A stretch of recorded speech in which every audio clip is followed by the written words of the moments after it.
Oke teman-teman, Assalamualaikum warahmatullahi wabarakatuh. Kita mulai kuliah kita hari ini. Hari ini masih topik yang sama, yaitu moda entry. Ini topik inti dari mata kuliah bisnis internasional, yang kita akan mengkaji bagaimana suatu perusahaan itu bisa masuk ke suatu negara. Ini pertemuan kita yang ke-11. Kalau yang minggu ke-10 sebelumnya kita mengkaji mengenai moda entry tanpa ekuitas atau tanpa investasi, ya, tanpa penyertaan modal, itu ada beberapa, ada licensing, ada franchising. Nah, kemudian hari ini kita akan mempelajari moda entry dengan investasi atau moda entry dengan ekuitas atau equity. Investment entry mode. Nah, kita melihat di sini bahwa semua jenis investasi di luar negeri itu akan memiliki implikasi sesuai dengan entry mode yang dipilih. Sebagaimana kita ketahui kemarin bahwa agar lebih mudah untuk memasuki pasar luar negeri, biasanya suatu perusahaan itu akan memilih moda entry tanpa ekuitas, yaitu menjual franchising atau menjual lisensinya. Implikasinya itu bisa berimplikasi pada pendapatannya dia. Semakin tinggi risiko, maka semakin tinggi semakin tinggi modal, maka semakin tinggi risiko, otomatis akan semakin tinggi pendapatannya.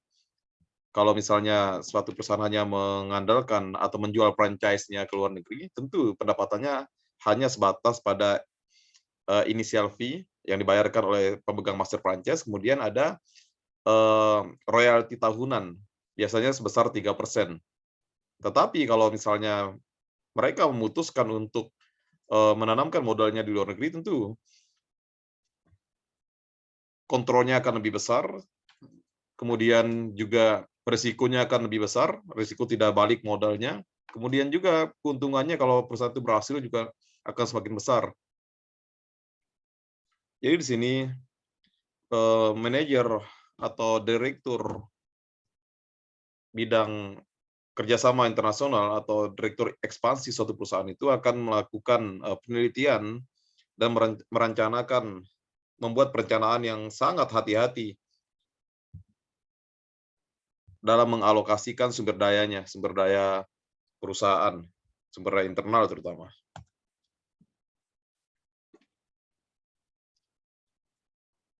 Kalau kita lihat di sini, ada yang membedakan ya.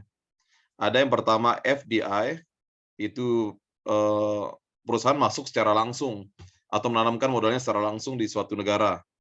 Nanti akan kita bahas. Tapi beberapa perusahaan itu melakukan portfolio investment. Seperti halnya kita berinvestasi di pasar modal. Jadi tujuan perusahaan multinasional melakukan portfolio investment adalah untuk menjaga keseimbangan neraca investasi mereka. Biasanya mereka membeli saham perusahaan-perusahaan lain di luar negeri dengan jumlah yang relatif kecil. Biasanya ya sekitar 3-5%. Jadi mereka pun tidak memiliki kontrol terhadap perusahaan yang akan dibelinya itu karena relatif kecilnya jumlah saham, persentase saham yang dibeli. Itu namanya portfolio investment. Dia beli di pasar modal.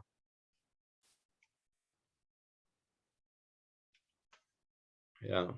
Lebih jauh lagi, perusahaan itu apabila sudah menyertakan modalnya lebih dari 3-5% atau bahkan puluhan persen, 20%, atau bahkan memiliki saham perusahaan lain secara penuh di luar negeri, atau membuka suatu usaha di luar negeri, biasanya disebut dengan foreign direct investment, atau investasi langsung. Investasi asing langsung, bahasa Indonesianya. Kita melihat di sini, dalam memutuskan melakukan FDI di luar negeri, suatu perusahaan itu akan menghitung atau mengkaji biaya dalam berekspansi. Jadi di sini perusahaan itu harus memiliki suatu keunggulan yang bisa diterima oleh masyarakat atau customer di negara tempat ekspansinya. Keunggulan itu tentunya yang paling utama kita melihat keunggulan harga misalnya, baru kualitas dan sebagainya. Tapi biasanya keunggulan yang diukur oleh setiap perusahaan itu adalah dilihat dari segi harga terhadap kompetitornya dan bagaimana mereka mengatasi kendala-kendala, biaya atau kerugian di suatu negara. Nah, suatu perusahaan yang melakukan FDI ini juga harus memiliki teknologi yang luar biasa atau yang teknologinya itu lebih maju daripada teknologi yang ada di negara tujuannya atau host countries. Superior technological and marketing skill, ya. Kemampuan pemasarannya harus bagus juga.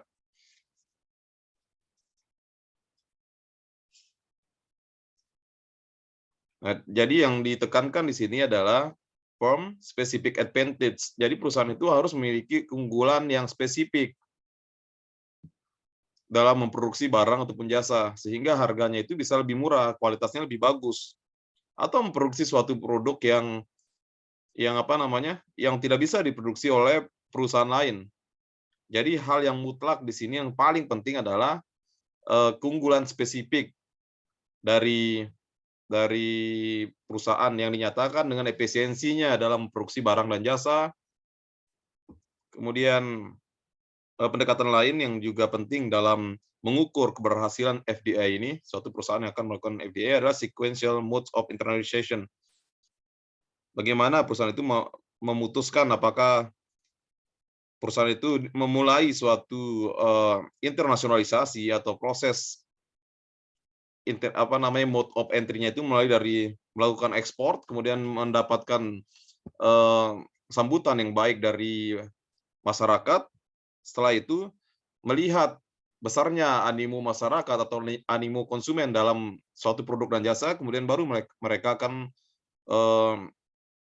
melakukan entry mode atau memilih mode entry yang lain dalam rangka mengakses pasar baru yang selanjutnya akan melakukan FDI atau menanamkan modalnya di suatu negara.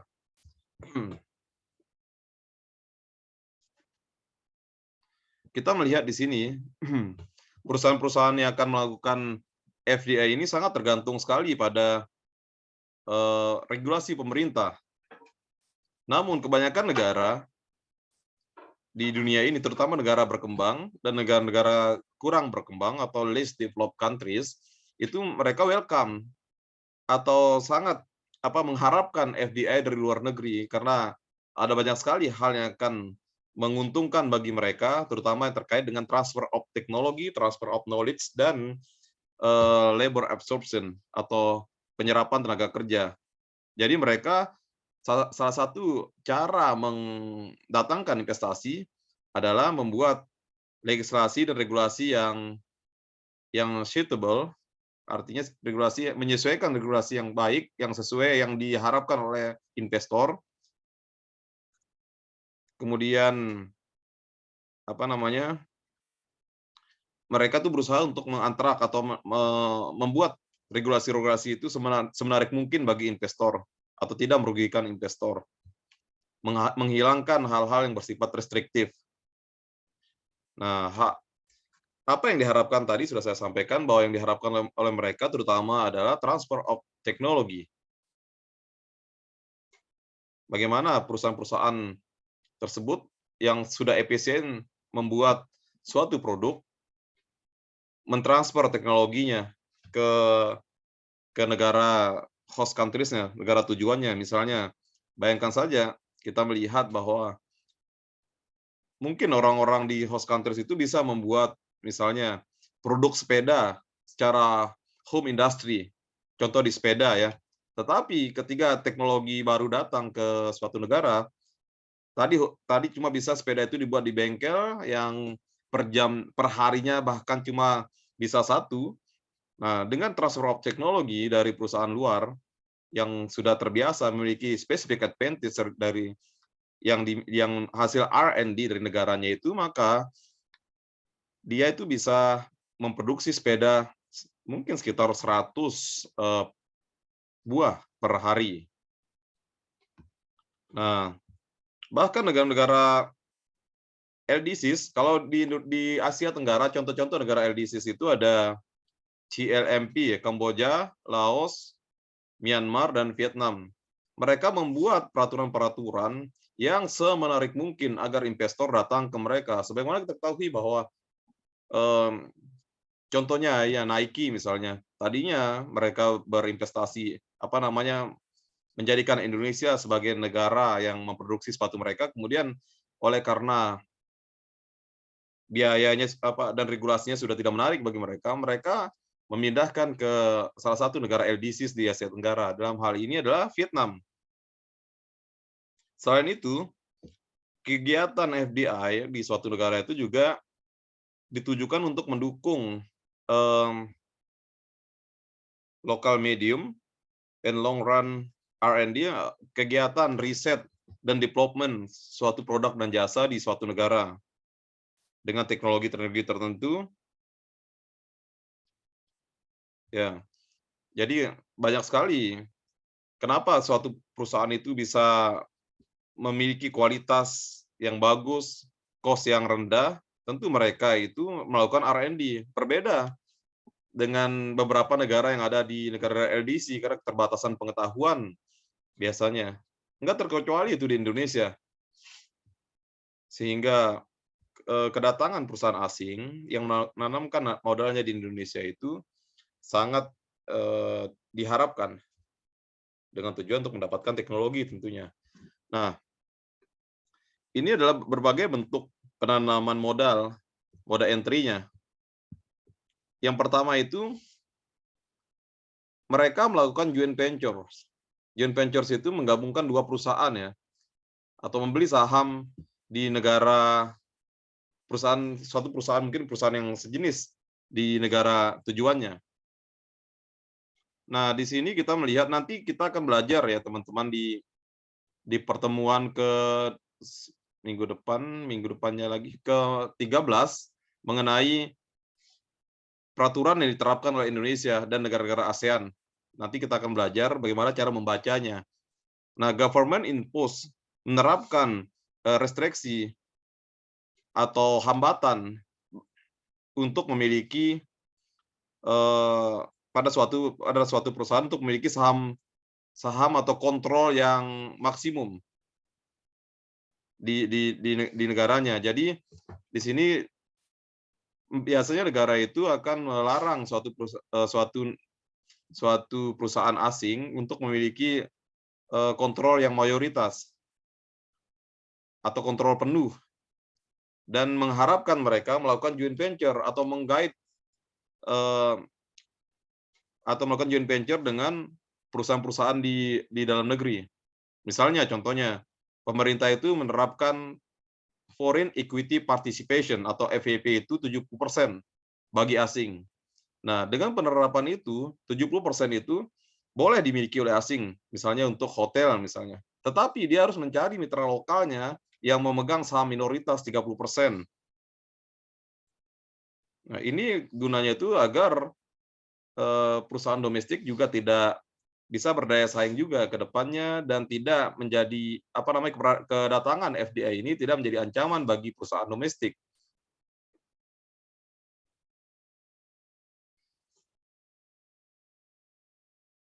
Ya. Ini beberapa hal yang mendorong international joint ventures, beberapa kondisi di mana perusahaan-perusahaan tersebut harus memiliki complementary assets, kemudian opportunity for pollution, and barrier to full integration. Beberapa hal yang menyebabkan perusahaan itu bisa lebih mudah untuk masuk ke suatu negara, dipengaruhi juga oleh legal dan politik. Seperti sebagaimana sudah kita pelajari sebelumnya. Keunggulan dari joint venture. Nah, keunggulan dari joint venture ini kita melihat ada di buku yang kita pelajari ini ada 4. Disebutkan ada 4. Yang pertama, high rate of return and more control over the operations. Tingkat pengembalian dari modalnya itu tinggi, ya. Karena apa? Karena dia menanamkan modalnya, mungkin lebih tinggi daripada, eee, usaha-usaha yang lain. Misalnya bunga deposito deposito itu 6%, dia bisa tingkat pengembalian itu 20%. Kalau dia menanamkan $100 juta, per tahun itu bisa dapat 20 juta dan 5 tahun itu balik modal gitu. Karena dia menanamkan modalnya tadi. Kemudian, ini akan menimbulkan creation of sinergi dengan perusahaan yang ada di domestik. Kemudian ada, saling melengkapi aset dan sumber dayanya. Kemudian selain itu, juga melakukan sharing cost dan risiko. Jadi biayanya di-sharing antara si perusahaan asing ini dengan mitra lokalnya. Karena sudah melakukan sharing cost, sharing biaya, sharing uang investasi, maka risikonya pun dibagi. Misalnya 70-30, ya risikonya 70% dipegang oleh perusahaan asing, 30% oleh perusahaan domestik. Nah, oleh karena melakukan joint venture ini juga akan mempermudah dalam mengakses, jaringan distribusinya di tingkat lokal. Tadinya misal dikuasai oleh suatu perusahaan domestik, ketika dia udah beli saham perusahaan domestik secara, dia melakukan joint venture, maka sumber daya itu bisa dikuasai sama dia, bisa dia punya akses ke distribusi itu, ke jaringan distribusi yang tadinya itu hanya diketahui atau dilakukan oleh perusahaan mitranya di suatu negara. Kemudian keunggulannya itu bisa melakukan kontak langsung dengan lokal supplier-nya. Tadinya kalau dia jual, eee, franchise saja dari luar negeri, dari Amerika misalnya, Yum Brand, kalau dia jual franchise-nya ke Singapura, kemudian dari situ, dari Singapura itu dia jual KFC, franchise KFC ke Indonesia, dia tidak punya kontak dengan lokal supplier di sini, nggak tahu keadaan. Kemudian dia tidak punya kontak juga dengan government official atau pemerintah. Kalau punya kontak artinya bisa mengeluh langsung, misalnya regulasi-regulasi yang bersifat restriktif bisa dibicarakan dengan, government official. Nah, tapi kalau kalau kerugiannya, tadi keuntungan, advantage, sekarang disadvantage-nya itu yang pertama adalah lack of full control. Oleh karena joint venture ini tidak bisa melakukan kepemilikan saham secara penuh, harus menggait mitra lokal atau harus bekerja sama dengan mitra lokal, maka dia tidak punya kontrol penuh. Artinya kebijakan dia itu bisa saja ditolak oleh mitra lokalnya. Artinya kontrolnya harus ada kompromi dengan perusahaan lokal. Kemudian ada vulnerability atau susceptibility to mistrust. Ada saling ketidakpercayaan antara mitra lokal dengan mereka, sehingga perusahaannya tidak bisa berjalan dengan baik. Kemudian cultural related conflict, terjadi konflik budaya. Apa itu budaya kerja di internal perusahaan atau budaya dengan konsumen. Conflict arising over matters such as strategies. Konfliknya itu dalam bentuk strategi, misalnya yang perusahaan asingnya minta strategi kayak seperti ini, tetapi mitra lokalnya strategi itu menawarkan strategi yang lain, nah mereka tidak maju-maju perusahaannya kalau misalnya ada konflik strategi. Kemudian mereka juga konflik resources allocation-nya, alokasi sumber dayanya, termasuk sumber daya manusianya, berapa orang yang akan ditempatkan sebagai direktur utama. Biasanya misalnya orang domestiknya minta lebih banyak, sedangkan mereka pemegang saham penuhnya juga minta lebih banyak, yaitu konflik namanya. Transfer pricing, kemudian ownership of critical, itu harga transfer segala macam, kemudian ownership of critical assets, kepemilikan aset-aset penting, seperti teknologi dan merek dagang. Misalnya suatu perusahaan, misalnya joint venture, Aqua misalnya, Aqua itu kan punya merek dagang udah terkenal, kemudian dibeli oleh Mississippi yang ada di Danone gitu kan. Itu bisa saja terjadi konflik nama dagang gitu kan. Nama dagangnya si Danone-nya minta Danone aja lah, Aqua nggak usah misalnya. Itu bisa saja terjadi. Oke.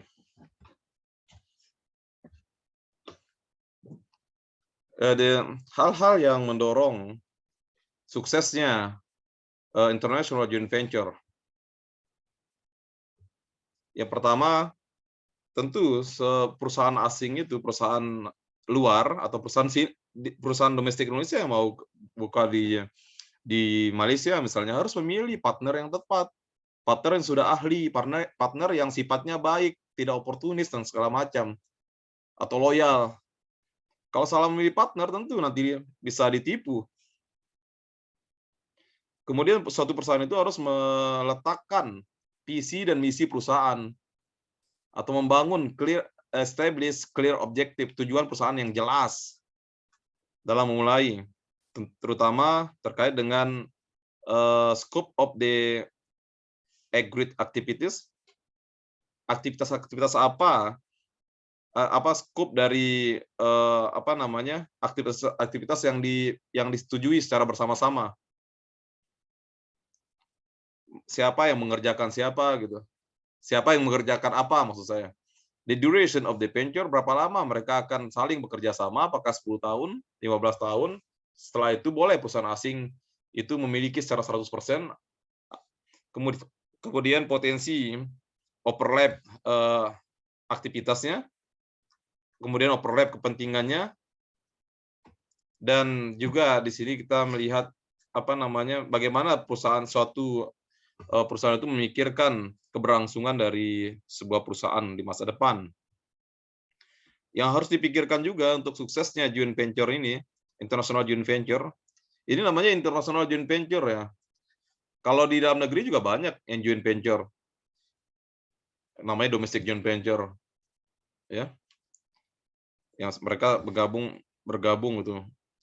Kemudian bridge, menjembatani gap budaya atau jarak dari budaya. Kemudian kedua belah pihak harus melakukan transparansi, saling terbukaan, membangun sebuah kode etik yang baru yang bisa dipahami oleh dua belah pihak, membangun jalur komunikasi yang efektif. Atau selanjutnya yang keempat adalah top manajerialnya itu, direktur-direkturnya itu harus melahirkan sebuah komitmen yang tinggi serta respect satu sama lain. Yang memerlukan pendekatan-pendekatan yang penting yang disesuaikan dengan keadaan baik eksternal maupun internal dari sebuah perusahaan. Ini kunci sukses dari international joint venture. Nah, kalau tadi kita bicara mengenai joint venture, sekarang kita bicara mengenai wholly owned subsidiary. Bagaimana perusahaan itu membuka cabangnya di suatu negara dan memiliki cabang tersebut secara penuh. Artinya kendalinya itu ada negara headquarter-nya, negara tempat markas dari perusahaan tersebut berada. Tadi joint venture, sekarang kepemilikan saham penuh, kepemilikan penuh pada anak usahanya di luar negeri. Wholly owned, kepemilikan penuh pada kontrol. Ini entry mode-nya untuk kepemilikan penuh pada kontrol dari cabang ya, cabang atau subsidiaries yang mewakili perusahaan tersebut, di mana perusahaan tersebut merepresentasikan komitmen sumber daya yang tinggi pada target pasarnya. Ini jelas bahwa kedua entry mode ini dalam hal ini wholly owned dan fully control, ya. Ini ada dua, kepemilikan penuh dan kontrol penuh ya, yang dipilih oleh suatu organisasi atau parent organization-nya atau organisasi induknya yang ada di negara asalnya secara global harus berorientasi pada posisinya yang kompetitif pada suatu negara. Bagaimana dia itu bisa bersaing di dalam suatu negara, di mana perusahaan tersebut secara signifikan mempengaruhi satu dengan yang lainnya, di mana satu negara tersebut mempengaruhi negara lainnya juga, saling berpengaruh atau vice versa. Ketika suatu perusahaan itu mempertimbangkan untuk membangun atau memilih wholly owned subsidiary atau WOS, dia dapat mungkin memilih antara melakukan merging atau merger, atau melakukan acquiring an existing firm atau mengakuisisi perusahaan yang sudah ada, atau bahkan mereka melakukan a greenfield investment. Nanti apa itu greenfield investment? Itu akan saya terangkan selanjutnya. Jadi beberapa hal yang penting di sini, di WOS ini, wholly owned subsidiaries ini, apakah perusahaan itu melakukan merger dengan perusahaan yang sudah ada, kemudian mengakuisisi perusahaan domestik secara penuh. Akuisisi ini contohnya ya, kita melihat contoh-contoh akuisisi, ada juga perusahaan domestik yang mengakuisisi perusahaan asing. Contohnya Carrefour. Carrefour itu diakuisisi oleh Trans ya, jadi Transmart. Contoh akuisisi. Kalau akuisisi domestik kita lihat, jadi mereka itu suatu perusahaan itu mengambil alih perusahaan lainnya. Misalnya dulu teman-teman mungkin belum lahir ya, ada TV7 namanya. Diakuisisi oleh Trans juga jadi Trans 7. Ada LaTV diakuisisi oleh grup Bakri jadi TV One. Itu nama-nama akuisisi. Nah, nanti ada tugas dari teman-teman. Teman-teman akan saya mintakan mencarikan contoh perusahaan-perusahaan dengan masing-masing moda entry-nya. Tapi nanti, misalnya mana yang masuk akuisisi, mana yang merger, mana yang franchising, mana yang licensing. Nanti akan saya minta di minggu ke-15 ya. Minggu ke-16 presentasi. Ini tadi nanti juga kita akan dalami sedikit mengenai greenfield investment. Ini bukan merek susu Greenfield ya, teman-teman. Greenfield also greenfield, disebut juga dengan greenfield investasi adalah suatu jenis dari FDI, foreign direct investment, di mana perusahaan induknya di suatu negara membangun cabang pada negara lainnya, membangun cabangnya, ya. Selain membangun cabang, tidak hanya menjual, mungkin dia juga akan membangun gedung atau membangun sebuah operasinya dari luar negeri, di luar negeri. Ya. Jadi membangun cabang yang dikuasai secara penuh oleh perusahaan induknya, itu intinya. Nah, tadi kalau kita lihat WOS ini, wholly owned subsidiaries, ada beberapa aksi perusahaan atau corporate action-nya. Apakah dia akan melakukan merger tadi sudah saya ungkapkan sebelumnya, atau melakukan akuisisi. Kalau akuisisi itu adalah membeli saham perusahaan yang sudah ada di suatu negara dengan tujuan untuk mendapatkan kontrol dari perusahaan tersebut. Ketika dia beli misalnya sufficient stock, misalnya 51%, atau bahkan 90%, atau bahkan 100% saham perusahaan sudah ada di luar negeri. Itu namanya akuisisi. Contoh tadi kan, kalau contoh dalam negerinya tadi, Carrefour dibeli oleh Transmart di Indonesia. Itu namanya akuisisi. Jadi perusahaan itu punya kontrol penuh. Mau mengganti namanya pun tidak masalah. Misalnya, ketika dia beli, dia bikin nama baru namanya Transmart, nggak masalah. LaTV dibeli TV One, diakuisisi oleh TV One, diganti namanya jadi TV One. Tadinya LaTV, mungkin teman-teman masih kecil waktu itu ya, masih SD mungkin. Ketika ada LaTV, itu banyak tentang National Geographic segala macam itu yang disiarkan di TV tersebut. Kemudian yang berbeda dengan merger. Merger itu adalah gabungan dua atau lebih perusahaan membentuk suatu perusahaan yang baru. Yang tadi mengakuisisi perusahaan yang baru, sekarang mereka bergabung untuk membentuk perusahaan yang baru. Di mana sumber dayanya itu akan sumber dayanya itu akan dibagi sesuai dengan modal yang ditanamkan. Sahamnya juga akan di-sharing, pada perusahaan baru tersebut. Nah, biasanya ini ada proses yang namanya valuation. Jadi kemarin waktu itu sudah saya terangkan di mata kuliah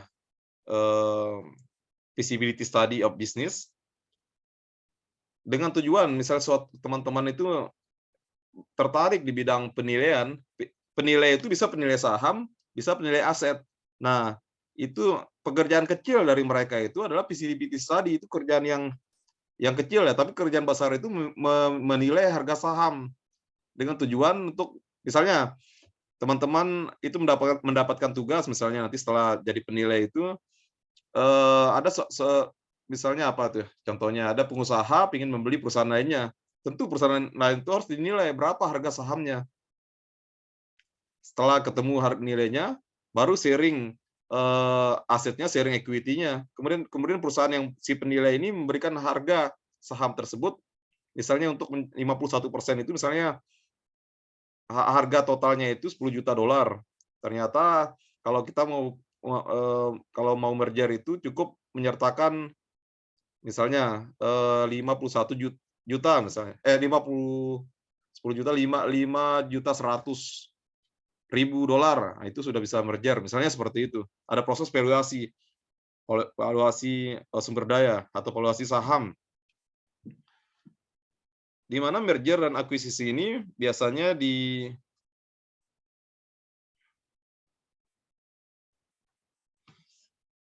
isu-isu mengenai merger dan akuisisi, kemudian greenfield ini menjadi suatu analisis dari organisasi yang akan dipikirkan oleh organisasi multinational firm atau MNC ini, apakah mereka akan melakukan strategi apa yang akan mereka lakukan.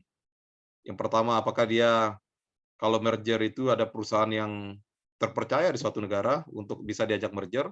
Kemudian ada perusahaan yang kinerjanya sudah sangat baik sekali. Misalnya Aqua misalnya, diakuisisi oleh Danone. Dibeli sahamnya oleh Danone atau Gojek misalnya. Dibeli sahamnya atau diakuisisi oleh perusahaan apapun itu atau Grab. Nah, atau kalau misalnya akuisisi itu terlalu beresiko, dia merger. Kalau misalnya mereka tidak percaya sama mitra lokal, mereka melakukan greenfield. Greenfield itu tadi kan membangun anak cabangnya di luar negeri, tapi kontrolnya tetap dari perusahaan induknya. Jadi tugas Anda nanti mencari masing-masing moda entry ini, contohnya.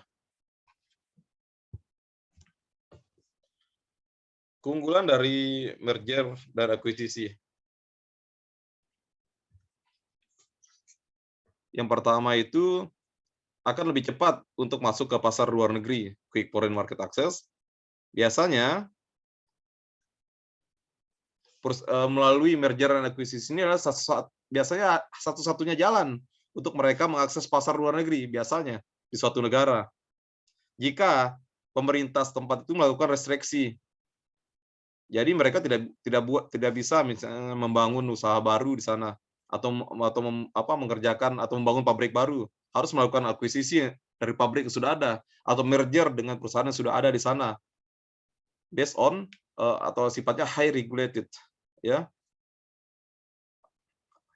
tergantung pada government restriction. Ini akan saya ajarkan nanti. Tergantung juga pada struktur pasarnya,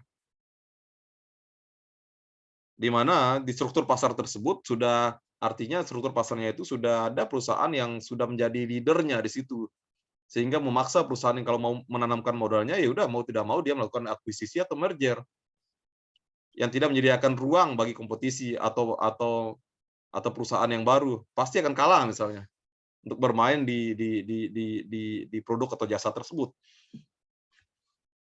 Itu keunggulannya. Kemudian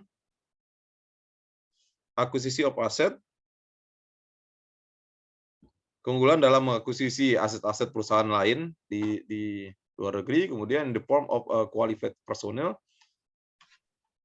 atau membentuk tenaga kerja yang berkualifikasi tinggi, manajemen skill yang tinggi, atau mendapatkan atau mereka bisa melakukan pengelolaan pada sumber daya, memiliki hak untuk itu, sumber daya manusia terutama mereka juga memiliki akses pada customer di luar negeri, provider, Kemudian yang terpenting di sini adalah mereka mendapatkan kontrak jangka panjang untuk beroperasi di suatu negara. Artinya kestabilan apa namanya regulasinya itu menjamin mereka untuk bisa berinvestasi atau melakukan operasional di suatu negara gitu. Tidak ada apa namanya regulasi-regulasi yang naik turun atau itu keuntungan dari merger dan akuisisi. Kerugiannya, kelemahannya, biasanya merger akuisisi itu menyebabkan kesulitan dalam beradaptasi antara masing-masing perusahaan itu punya budaya yang berbeda, sumber daya yang berbeda, tentu akan menyebabkan kesulitan adaptasi dari sebuah perusahaan. Kemudian ada jeda waktu di-list, ada jeda waktu, tidak langsung bisa saja mereka kehilangan pangsa pasar atau kehilangan opportunity karena mereka harus mengenal satu sama lainnya. Ada di-list di sini. Ada juga justru cost-nya akan meningkat. Apabila misalnya mereka melakukan merger akuisisi pada incompatible asetnya tidak sesuai, kemudian sumber daya dan tangible asetnya itu, aset yang bisa disentuhnya itu, aset yang bisa terlihat seperti lokasi, infrastrukturnya tidak mendukung, kemudian intangible atau business culture, ada intangible, ini kerugian apa namanya disadvantage dari merger and acquisition ini. Kalau intangible itu misalnya business culture, terus ada goodwill yang dibutuhkan oleh perusahaan, ya. Nah, tadi ada merger acquisition, kemudian sekarang greenfield operations. Sudah saya sedikit singgung tadi di slide awal. Greenfield operation ini adalah masih bagian dari WOS.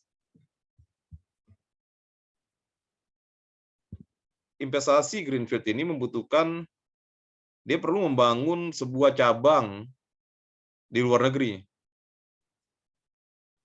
From beginning, dari awal membangun sebuah cabang kantornya atau cabang operasionalnya di luar negeri. Yang biasanya targetnya itu adalah untuk lokal, produksi secara lokal, dan juga menjual hasil produknya di negara host marketnya. Negara tempat mereka host market itu adalah tempat mereka beroperasi. Ada dua istilah sih, ada home market, misalnya Honda itu home marketnya di Jepang, host marketnya di Indonesia, ya. Nanti teman-teman jangan keliru, mana itu home country, mana itu host country. Jadi pada operasional greenfield ini, bangunan, tanah dan bangunan real estate dan sumber daya lainnya itu dibeli pada sebelumnya adalah sumber daya lokal, domestik yang dibeli oleh perusahaan asing tersebut. Kemudian mereka akan melakukan perekrutan tenaga kerja dan pelatihan tenaga kerja yang dilakukan oleh manajemen si investor dari negara dari apa namanya headquarter-nya itu, dari organisasi induknya perusahaan greenfield ini. Kemudian dia juga akan melakukan transfer of teknologi, kemudian pengetahuan, dan juga membawa modal, membawa uang. Keunggulan dari greenfield operation ini, pertama, tentu karena dia membangun perusahaan cabang dari luar negeri secara langsung, maka keuntungannya adalah greater control. Kontrolnya itu bisa ditentukan oleh, misalnya ada perusahaan Singapura di sini, atau Orido misalnya. Masih ada nggak Orido Indosat itu? Yang dibeli oleh misalnya di luar sana, ya mereka bisa melakukan kontrol aksi-aksi perusahaan itu, berapa penjualan, siapa yang harus dipecat, siapa yang harus dipertahankan, siapa yang harus itu semua kontrol-kontrol itu bisa dia lakukan. Flexibility dan high profit, bisa mengatur juga.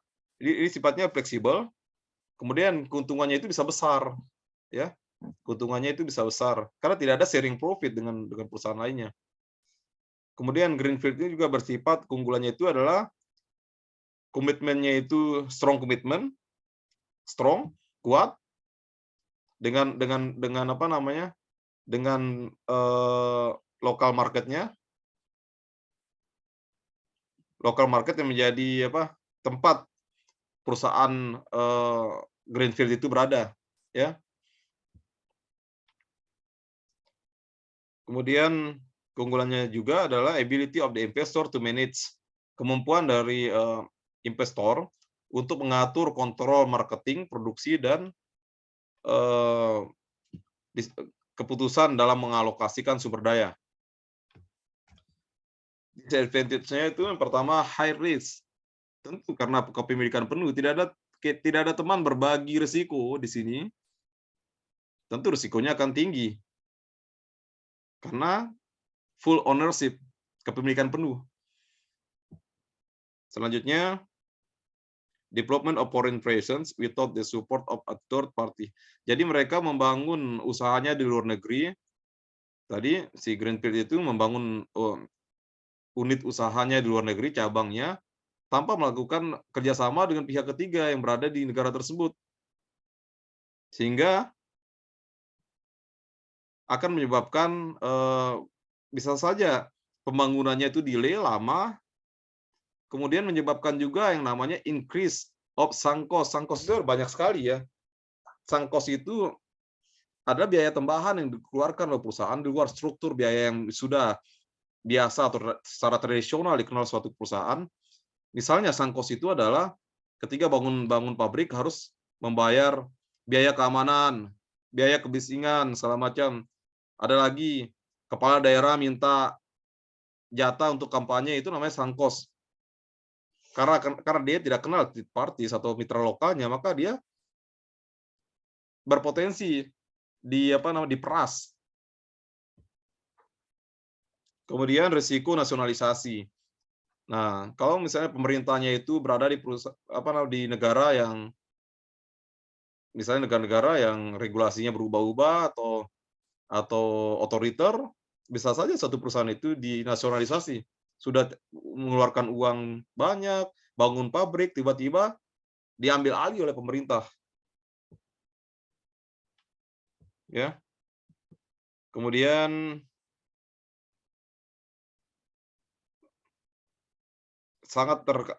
negara yang sangat terkait dengan budaya dan economic sovereignty of the host country. Jadi sangat banget terkait itu risiko-risiko budaya, risiko-risiko ekonomi, terutama di negara-negara yang negara tidak maju ya, LDC itu sangat rentan mereka itu dirugikan gitu. Baik keberlangsungan bisnisnya diganggu, pendiriannya dan segala macam. Kemudian ada namanya terkait dengan FDI ini ada namanya strategic alliance.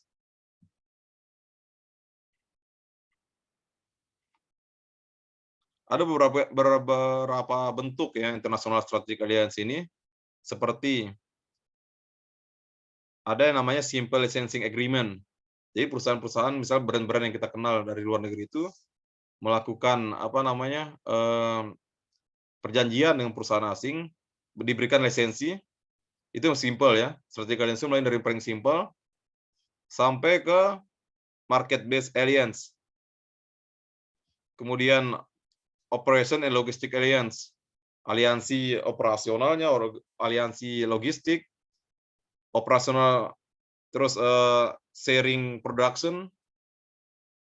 Kemudian the most distinct characteristic is that they are made so as to pursue a common goal.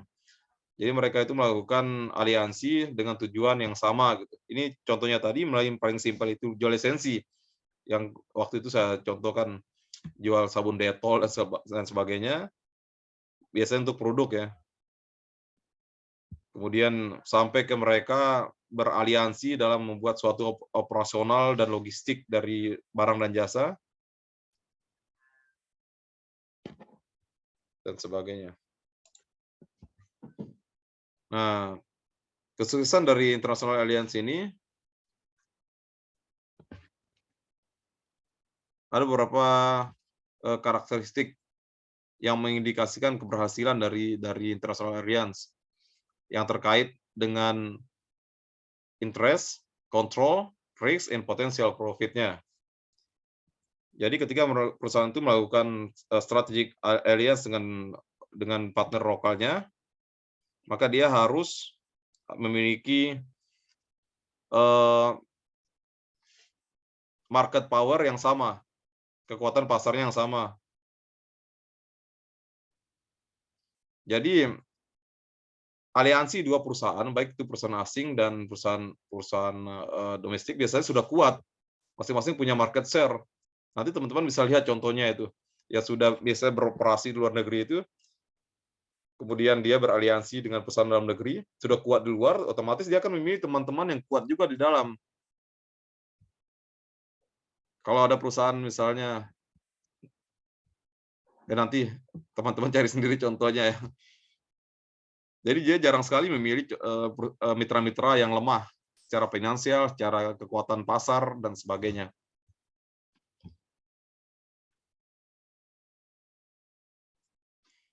Jadi semua aliansi-aliansinya, semua orang terlibat di sini itu memiliki sifat yang otonom, tidak bisa diganggu-gugat, dan memiliki juga fleksibilitas yang tinggi.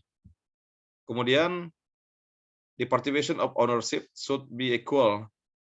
Sahamnya itu dibagi rata antara aliansi itu. Sahamnya dibagi rata, tidak ada artinya yang masing-masing otonom, tidak ada yang bersifat dominan di sini. Untuk memastikan bahwa mereka mendapatkan benefit yang sama. Jadi juga mereka untuk perusahaannya maju, mereka harus juga melakukan berkontribusi, menjaga kontribusi yang sama juga. Tidak boleh satu malas, satu rajin. Makanya mereka itu lebih sering memilih yang sudah kuat.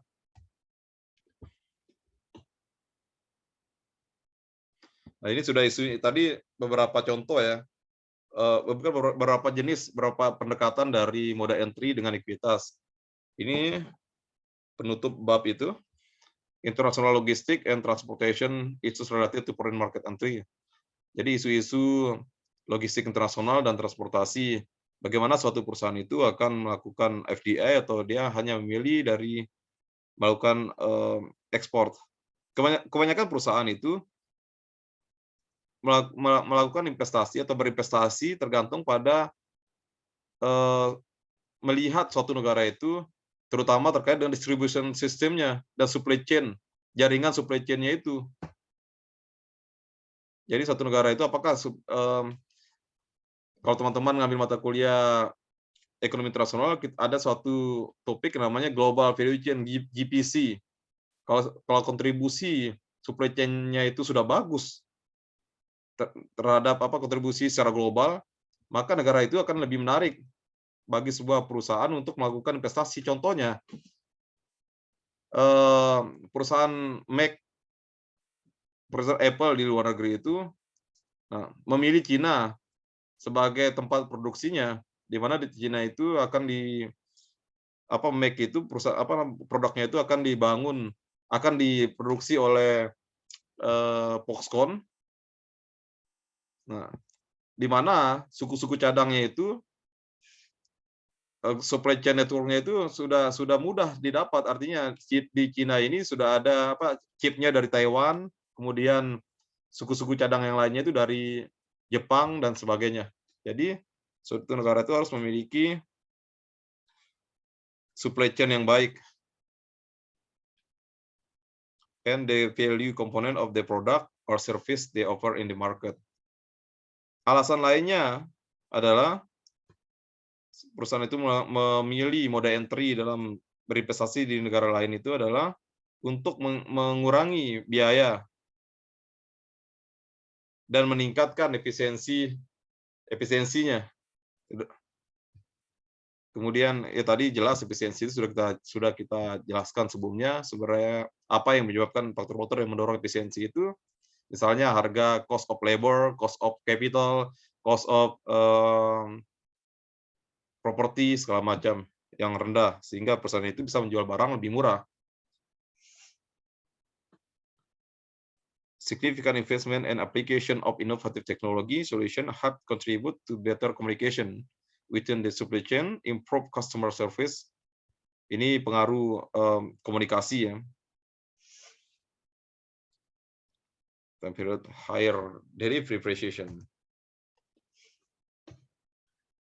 Beberapa isu terkait dengan pemilihan nanti moda entry itu juga terkait dengan market coverage, cakupan pasar, kemudian klien itu customer-nya, and penetration of the distribution system, not only in the host countries, but also in connection with a global distribution system. Kemudian yang selanjutnya, the level of infrastructure and IT integration for modern logistical application. Nah, kemudian adanya key infrastructure. Key infrastructure ini adalah infrastruktur yang sangat dibutuhkan dalam membangun sebuah perusahaan di luar negeri. Contohnya ini adalah hot and cold network infrastructure. Contohnya di pelabuhan kita itu apakah sudah tersedia cold storage? Misalnya mau kirim perusahaan-perusahaan, contohnya perusahaan yang punya Prima itu saya lupa namanya, Charon Porpan ya, perusahaan Thailand yang membuka peternakan ayam besar di Indonesia, tentu membutuhkan cold storage ketika dia mau membuka cabangnya misalnya di Kamboja atau negara lainnya. Kemudian personal quality and competence. Ini kualitas tenaga kerja dan kompetensi itu sangat penting. Teman-teman akan memasuki pasar tenaga kerja, tentu kompetensi-kompetensi, pengetahuan terkait dengan internasional itu sangat penting zaman sekarang ini. Tidak bisa ditawar lagi teman-teman pengetahuan ini. Baik teman-teman akan duduk di manajer atau lingkungan manajerialnya. Kan teman-teman itu sebagai namanya itu pendidikan bisnis. Ada kata bisnis yang di sini yang dibutuhkan oleh perusahaan dalam mengatur, atau teman-teman juga bisa menjadi konsultan merger dan akuisisi ke depan, hal-hal terkait dengan moda entry, kemudian internal perusahaan, external force, dan sebagainya itu pengetahuan itu harus bisa kalian jual nanti ketika teman-teman melamar nanti ke perusahaan, misalnya kayak yang ada di kita, di perusahaan-perusahaan asing yang ada di Indonesia. Maksud saya. Oke. Demikian kuliah kita hari ini. Presentasi saya, maksud saya. Kalau ada pertanyaan, silakan ditanyakan.